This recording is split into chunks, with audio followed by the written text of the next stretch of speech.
en el fútbol, tanto en sus ligas o también a nivel internacional, en las competiciones en las cuales tocaba participar, y que a partir de un hecho puntual, de un partido en particular, y más específicamente de una derrota, hubieron muchos cambios en esos equipos que finalmente después no pudieron quizás tener el éxito que habían tenido hasta ese momento y quizás tuvieron que esperar muchos años para poder volver a repetirlos. Así que espero que les guste mucho la idea del video, que por favor me sigan en las redes sociales, que también se suscriban al canal activando la campanita y arrancamos con el mismo.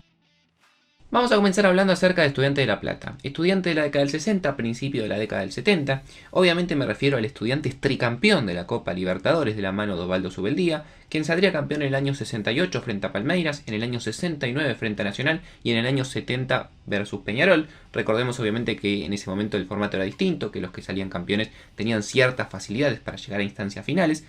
Pero esta gran racha de ganar 3 Copas Libertadores y además también salir campeón intercontinental se cortó en el año 1971 cuando Estudiantes se cruzó con Nacional en la final y tras una serie bastante complicada en el partido de desempate, en el tercer partido, finalmente Nacional podría ganarla al su verdugo del año 69. A partir de allí esto marcó un fin en la época dorada de Estudiantes, ya que muchos jugadores se fueron, ni siquiera logró clasificar para la Libertadores del año siguiente y tuvo que esperar 39 años, en el año 2009 recién, para volver a obtener su cuarta copa.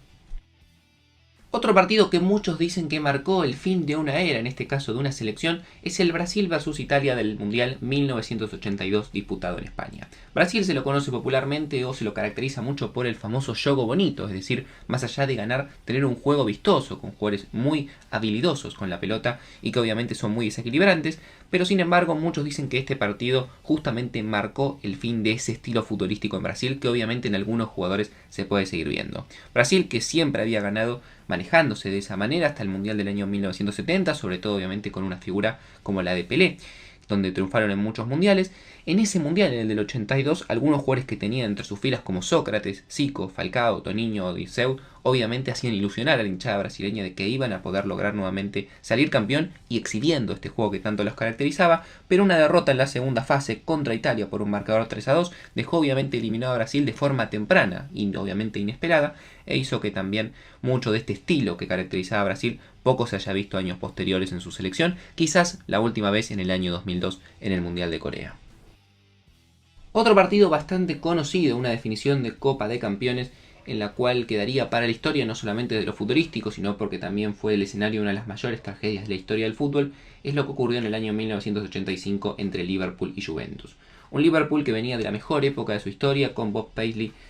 comandando ese equipo, 6 títulos de liga, 3 copas de Europa y además obviamente la posibilidad de llegar a nuevas definiciones. En el 84 ya sin Bob en el banquillo llegó nuevamente a una final y la ganó, y la última y quizás el cierre de esta época dorada fue en el 85 donde perdería 1-0 con la Juventus y además también se daría el marco de la tragedia Paisley, una tragedia que dejaría muchos hinchas fallecidos debido a algunos desperfectos que hubo fuera del estadio. Esto ocasionó que no solamente pierda la final, sino que también se lo suspenda durante varios años de las competiciones europeas, lo cual marcaría el fin de la mejor época de la historia del Liverpool, quizás comparable un poco con la de hoy, y además también lo dejó sin posibilidad de jugar una final de Champions hasta recién en el año 2005, donde volverían a levantar la orejona. Después de la famosa y exitosa era de Sacchi al frente del Milan, vino la era de Fabio Capello, que lo llevó a ganar varios Scudetto de forma invicta y además también a 3 finales de la Champions, ganando la del año 1994. En el 95 nuevamente llegaría por tercer año consecutivo a la final de la Champions y como campeón vigente se enfrentaría a un equipo juvenil y sorprendente como era el Ajax, que promediaba una edad de 21 años entre sus jugadores. Claramente el Milan era favorito, pero fue incapaz de poder doblegar al cuadro holandés, que gracias a un solitario gol de Patrick Kluivert terminó llevándose el trofeo. Ese resultado significó obviamente el principio del fin de la era Capello, que si bien volvió a ganar a nivel local, no pudo volver a llegar a instancias definitivas de la Champions hasta 8 años después, en el año 2003.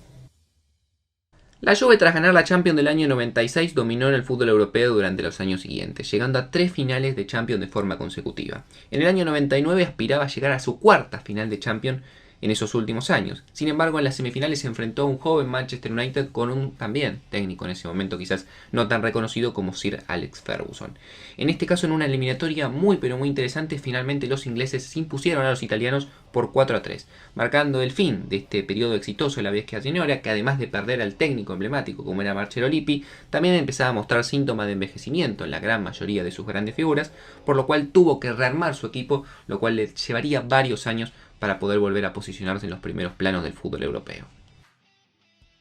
Carlos Bianchi llegó a Boca en el año 1998 y el equipo rápidamente se transformó en una máquina de ganar, con figuras obviamente preponderantes como Juan Román Riquelme, Martín Palermo, entre otros grandes nombres que tuvo esos equipos, una defensa muy sólida, muy buenos arqueros como Oscar Córdoba y posteriormente el Pato Abondancieri. Boca lograría ganar muchísimos títulos a nivel internacional, la Copa Libertadores del año 2000 y 2001 y también por ejemplo la Intercontinental del año 2000 frente al Real Madrid.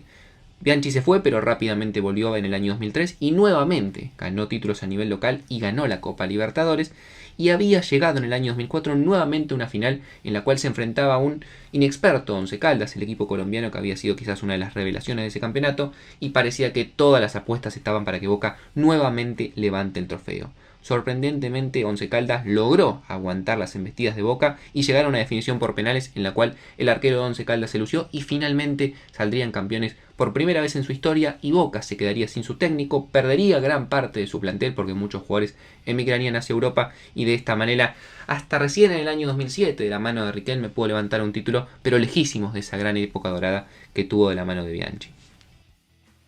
Y para cerrar, obviamente creo que un partido que va a marcar el fin de una era para toda una generación del fútbol, para muchos que vimos esto de los comienzos y para algunos futbolistas que tuvieron muy buenos años, es el famoso 8-2 del Bayern Múnich con el Barcelona. Poco creo que vale la pena acotar acerca del encuentro, cuarto de final de la Champions, 8-2, que terminó con, obviamente, el técnico del Barcelona Setién y con la carrera posiblemente de muchos jugadores en el Barcelona, un equipo que recordemos de la mano de Lionel Messi, que posiblemente sea el gran cambio que va a sufrir este equipo si se termina yendo. Ganaron 4 Champions League, un montón de ligas y también 3 mundiales de clubes, un equipo que prácticamente se puede decir que reescribió su historia en los últimos 15 años de la mano de este gran plantel y que posiblemente va a sufrir un gran recambio y muy difícilmente en los próximos años pueda repetir la hazaña que repitieron algunos de estos jugadores